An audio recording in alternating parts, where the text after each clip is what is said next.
بسم اللہ الرحمن الرحیم۔ محترم ناظرین، السلام علیکم۔ ناظرین، ایک ایسا واقعہ جو ولادت مصطفیٰ سے قبل پیش آیا، جو کائنات پر رب ذوالجلال کی عظمت و قدرت کے ایسے نقوش چھوڑ گیا کہ گردش لیل و نہار کبھی اس کی اہمیت کو کم کر پائی، نہ انسانی ذہنوں سے اس کو محو کر سکی۔ تاریخ اس واقعے کو اصحاب الفیل کے نام سے جانتی اور پکارتی ہے۔ دوستو، اس ویڈیو میں ہم آپ کو بتائیں گے کہ نبی کریم صلی اللہ علیہ وآلہ وسلم کی ولادت کون سے دن، کون سے مہینے اور کون سے سال میں ہوئی، اور جس سال نبی کریم صلی اللہ علیہ وآلہ وسلم کی پیدائش ہوئی تھی اس سن کا نام کیا تھا اور کیوں رکھا گیا تھا۔ دوستو، یاد رہے کہ عربی میں فیل کے معنی ہاتھی اور اصحاب فیل سے مراد ہاتھی والے لوگ ہیں، جبکہ عام الفیل سے مراد ہاتھی والا سال ہے۔ تاریخ اسلام میں عام الفیل ایک منفرد اہمیت کا حامل سال ہے۔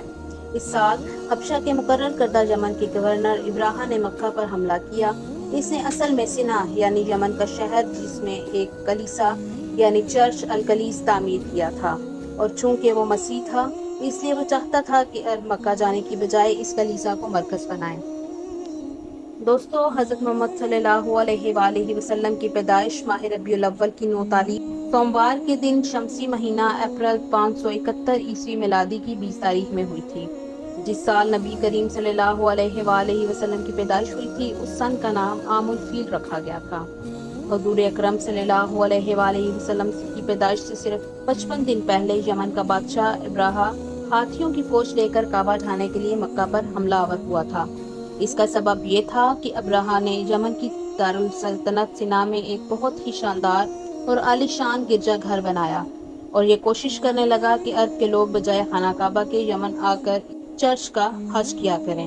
مکہ والوں کو یہ معلوم ہوا تو قبیلہ کنعان کا ایک شخص غیظ و غضب میں جل بھن کر یمن گیا اور وہاں کے چرچ میں جا کر نجاست پھیلا دی۔ جب ابراہا نے یہ واقعہ سنا تو وہ طیش میں آپے سے باہر ہو گیا اور خانہ کعبہ کو ڈھانے کے لیے ہاتھیوں کی فوج لے کر مکہ پر حملہ کر دیا، اور اس کی فوج کے اگلے دستہ نے مکہ والوں کے تمام اونٹوں اور دوسرے مویشیوں کو چھین لیا۔ اس میں 200 یا 400 اونٹ عبد المطلب کے بھی تھے۔ عبد المطلب کو اس واقعے سے بڑا رنج پہنچا، چنانچہ آپ اس معاملے میں گفتگو کرنے کے لیے اس کے لشکر میں تشریف لے گئے۔ جب ابراہا کو معلوم ہوا کہ قریش کا سردار اس سے ملاقات کرنے کے لیے آیا ہے تو اس نے آپ کو اپنے خیمہ میں بلا لیا، اور جب عبد المطلب کو دیکھا کہ ایک بلند قامت، روبدار اور نہایت حسین و جمیل آدمی ہیں جن کی پیشانی پر نور نبوت کا جاہ و جلال چمک رہا ہے، تو صورت دیکھتے ہی ابراہا مرعوب ہو گیا اور بے اختیار تخت شاہی سے اتر کر آپ کی تعظیم و تکریم کے لیے کھڑا ہو گیا اور اپنے برابر بٹھا کر دریافت کیا کہ کہیے سردار قریش، یہاں آپ کی تشریف آوری کا کیا مقصد ہے؟ عبد المطلب نے جواب دیا کہ ہمارے اونٹ اور بکریاں وغیرہ جو آپ کے لشکر کے سپاہی ہانک لائے ہیں، ہم ان سب مویشیوں کو ہمارے سپرد کر دیجیے۔ یہ سن کر ابراہا نے کہا کہ اے سردار قریش، میں تو یہ سمجھا تھا کہ آپ بہت ہی حوصلہ مند اور شاندار آدمی ہیں، مگر آپ نے مجھ سے اپنے اونٹوں کا سوال کر کے میری نظروں میں اپنا وقار کم کر دیا۔ اونٹ اور بکری کی حقیقت ہی کیا ہے؟ میں تو آپ کے کعبہ کو توڑ پھوڑ کر برباد کرنے کے لیے آیا ہوں، آپ نے اس کے بارے میں کوئی گفتگو نہیں کی۔ عبد المطلب نے کہا کہ مجھے تو اپنے اونٹوں سے مطلب ہے، کعبہ میرا گھر نہیں ہے بلکہ وہ میرے خدا کا گھر ہے، وہ خود اپنے گھر کو بچا لے گا، مجھے کعبہ کی ذرا بھی فکر نہیں ہے۔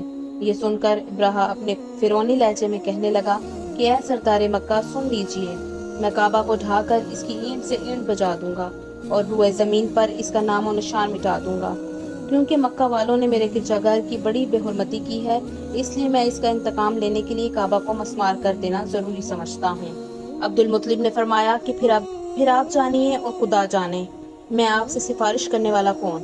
اس گفتگو کے بعد ابراہا نے تمام جانوروں کو واپس کر دینے کا حکم دے دیا، اور عبد المطلب تمام اونٹوں اور بکریوں کو ساتھ لے کر اپنے گھر چلے آئے اور مکہ والوں سے فرمایا کہ تم لوگ اپنے اپنے مال مویشیوں کو لے کر مکہ سے باہر نکل جاؤ اور پہاڑوں کی چوٹیوں پر چڑھ کر اور دروں میں چھپ کر پناہ لے لو۔